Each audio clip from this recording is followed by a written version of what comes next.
Well, these days it isn't enough just to have a website for your personal brand or business. Your digital storefront and image extends to social media marketing sites like Facebook and Twitter. If your company still doesn't have social media pages, it's time to get with the program and bring yourself up to speed or risk falling behind your competition. So joining us now to give us a social media 101 is our tech expert, Nika Allen. Thanks Nika, for good to joining see us. you. So, obviously everyone, well, most everyone I'd say, knows Facebook, Yeah. Twitter. Why is it so important for us to have our social media when we're talking about our brand?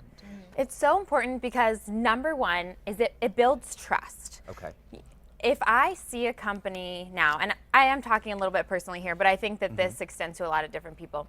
If I don't see a company on Facebook, one that I relate well to, I don't trust it in the same way that I do a company that's on social media. Right.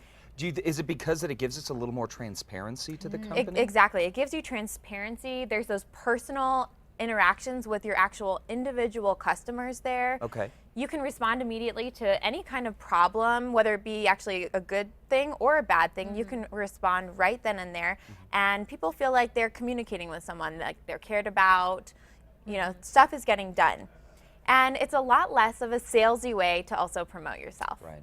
Yeah, but there's so many when it comes to social media. How do you know what would be best for a certain business or so? Is there like a formula, or how does it work? That's a great question. And first, the question is really, who's your audience? Okay. Because every different platform kind of has their own specialties, the unique thing that they do. So Facebook, for example, it's actually now an older crowd, which is hilarious to me. It's so funny to me. But so about 25 to 45 is the age of people on Facebook.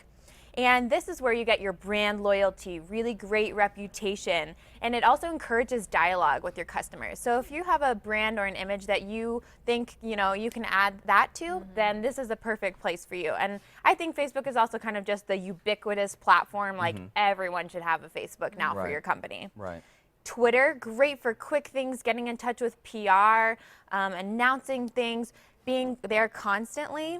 And then, things like Pinterest, if you have something really visual, Pinterest or Instagram, then stuff like that is great for you because you can show off your products, you can list a recipe, you can, show things like that. There's also Vine, maybe Vine or YouTube if you have video content that you like a lot, but it's also great to mix and match them. So, using a couple different platforms together to make a full social media strategy. Exactly, so you're hitting it at a couple of things. Now, it seems that a lot of these also work with like sort of click-throughs. So like Twitter, I know when I use Twitter, a lot of times I'm getting just a quick blurb of something and there's a hyperlink, like a bit.ly link to a page. So it seems to be that that's like the quick way because our attention span is so short these days. You grab them, you send them somewhere else to your domain, for example. Exactly. I think people are really liking quicker things now. I mean, going from just looking at a quick picture or looking at a quick 140 character blurb, people are liking that quick interaction. And that's the way to constantly kind of be there.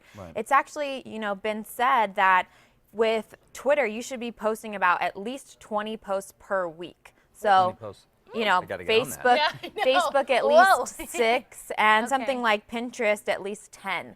So that's quite extensive to really have, and companies are saying they're spending at least 6 hours a week on social media. Wow. That's huge. That's huge. And I know a lot of the times too, it's about the likes and the shares and the retweets. Yeah. How can we kind of help that? How do we get more likes on these things? Definitely. So first of all, you want to kind of follow like-minded people. That's a great place to start. They are already going to be interested in what you're interested or what you're sharing.